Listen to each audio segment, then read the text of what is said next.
문제를 마지막 이어가지고 30문제, 20문제씩 드리다가 30문제 드렸고요.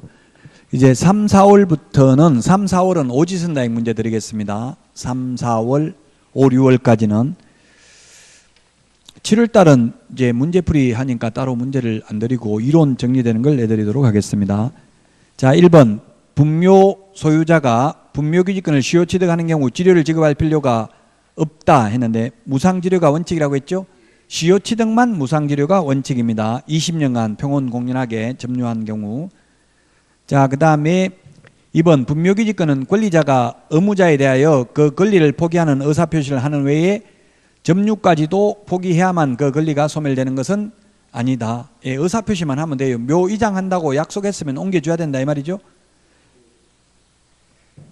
자, 그 다음에 3번 매수인이 착오로 인접토지의 일부를 그의 토지에 속하는 것으로 믿고 점유하고 있다면 그 점유 방법이 분묘를 설치 관리하는 것이라도 자주점유에 해당된다는 게 판례입니다. 자주점유라는 것은 자기가 주인이라고 생각하고 점유하는 거죠. 자주점유, 타주점유가 구분의 실익은 자주점유만이 취득시효가 인정되잖아요. 이거는 무슨 이야기냐면 분묘기지권하고는 다른 거예요. 토지 소유권을 시효 취득한다는 이야기죠. 토지 소유권을 시효 취득하는 겁니다. 예를 들면 1번지가 있고 2번지가 있는데 이게 중간에 묘를 설치해놨다고 자기 땅인 줄 알고 이렇게 묘를 설치해놨다면 이 인접토지 이게 대한 토지 소유권을 시효 취득한다는 이야기죠. 분묘기지권하고는 좀 다른 겁니다. 소유권을 시효 취득한다. 자주점유가 인정되기 때문에. 자, 그 다음에 4번 분묘가 일시적으로나마 멸실되었다면 유골의 존재를 불문하고 분묘기지권은 소멸하는 게 아니라 원상회복이 가능하다면 소멸하지 않는다고 판례는 보고 있습니다. 5번 최종적으로 연장받은 설치기간이 종료한 분묘의 연고자는 설치기간 만료 후 2년 이내에 분묘에 설치된 시설물을 철거해야 된다. 2년이 아니고 1년입니다. 1년. 장사 등에 관한 법률에 나와 있습니다. 30년간 매장할 수 있고 30년 한 번 연장할 수 있죠. 최장 60년인데 60년 끝나고 나면 1년 안에 매장된 그 시설물, 설치물 다 철거해야 됩니다. 철거 안 하면 이행강제금 1년에 2번씩 2번 범위 내에서 500만 원씩 이행강제금도 부과할 수 있습니다. 그 다음에 6번 토지 소유자의 승낙 없이 타인 소유의 토지에 자연장을 한 자는 토지 소유자에 대하여 시효 취득을 이유로 자연장의 보존을 위한 권리를 주장할 수 없다. 없습니다. 그게 무슨 말이냐면 이게 2001년 1월 13일 이후에 사망하신 분들은 분묘기지권이 인정되지 않는다는 뜻이에요. 쉽게 말하면 기출문제 지문입니다. 다 기출문제 지문에 여기 있는 것들은 맞습니다. 7번 문중자연장지를 조성하려는 자는 관할 시장의 허가를 받아야 되는 게 아니라 문중자연장지, 가족자연장지는 미리 신고, 개인자연장지는 사후 30일 이내 신고, 법인자연장지는 미리 허가받아야 됩니다. 그래서 7번 틀렸고요. 8번 남편의 분묘구역 내에 처의 분묘를 추가로 설치한 경우 추가 설치 후 30일 이내에 해당 묘지의 관할 시장 등에게 신고해야 된다. 예, 맞습니다.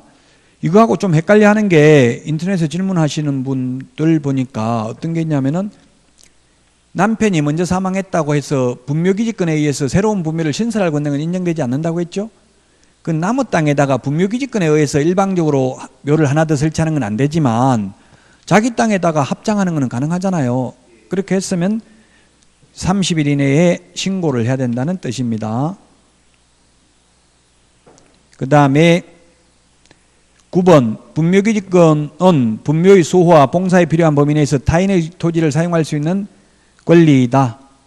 맞습니다. 타인 토지를 사용할 수 있는 권리니까 그 권리는 새로운 분묘를 신설할 권능은 인정되지 않는다고 이미 설치된 분묘를 관리하는 데 필요한 범위 내에서 타인 토지를 사용할 수 있을 뿐입니다. 10번 분묘기지권은 특별한 사정이 없는 한 분묘의 수호와 봉사가 계속되고 그 분묘가 존속하는 동안 인정된다. 영구무한히 존속된다. 지상권의 최단기 존속기간의 법리가 적용되는 게 아니고 맞죠?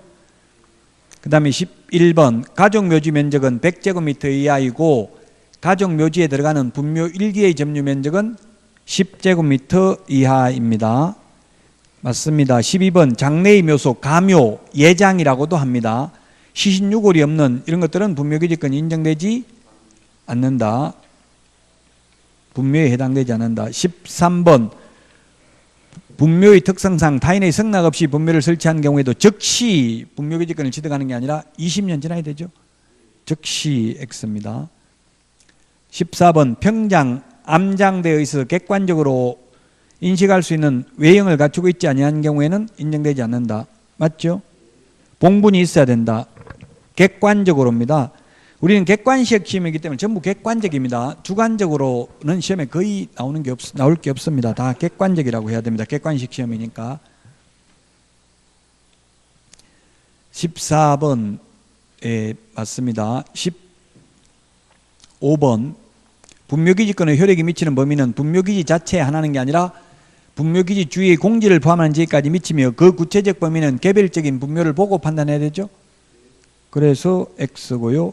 16번 평장, 암장은 분묘기지권 인정되지 않는다. 그래서 X 인정된다 했기 때문에 그 다음에 개인묘지는 사후 30일 이내 신고고요. 가족, 종중, 문중, 법인묘지는 미리 허가받아야 되죠. 17번 X. 18번 개인묘지를 설치할 경우 30제곱미터를 초과해서는 아니 된다. 예, 개인묘지 30제곱미터 이하 맞습니다. 그 다음에 19번 가족묘지 1기 및 그 시설물 총 면적은 합장하는 경우 15제곱미터까지 가능합니다. 20제곱미터 X 기출문제 출제됐고요. 20번 장사 등에 관한 법률 시행 후 토지 소유자의 승낙을 얻어서 분묘를 설치한 경우 그 분묘의 설치 기간은 제한을 받는다 했는데 맞습니다. 장사 등에 관한 법률 시행 이후에는 매장 기간이 30년이고 한 번 연장하더라도 30년 연장할 수 있고 제장 60년밖에 안 되죠. 21번 이제 농지법입니다. 6개월이 아니라 3개월 이상 국외 여행 중인 경우 위탁 경영할 수 있습니다. 그래서 X입니다. 22번은 주말 체험용 농은 10,000제곱미터 이하 소유할 수 있습니다. 주말 체험용 농 10,000제곱미터가 아니라 1,000제곱미터 미만 소유할 수 있습니다. 세대원 전부 합산하는 면적입니다. 주말 체험용 농은 1,000제곱미터 미만, 비농업인이 상속받는 경우 10,000제곱미터 이하, 그 다음에 8년 이상 제촌자격하다 이농하는 경우도 10,000제곱미터 이하입니다. 자, 그 다음에 23번 허가구역 안에 있는 농지를 취득하는 경우 허가 외에 별도로 농지 취득자격증명 받아야 된다 했는데 허가 받으면 농지 취득자격증명 받은 것으로 보고 부동산 등기특별조치법상 금인받은 것으로 봅니다. 틀렸고 24번 농지에는 전세권 설정할 수 없습니다. 민법에 나와 있죠.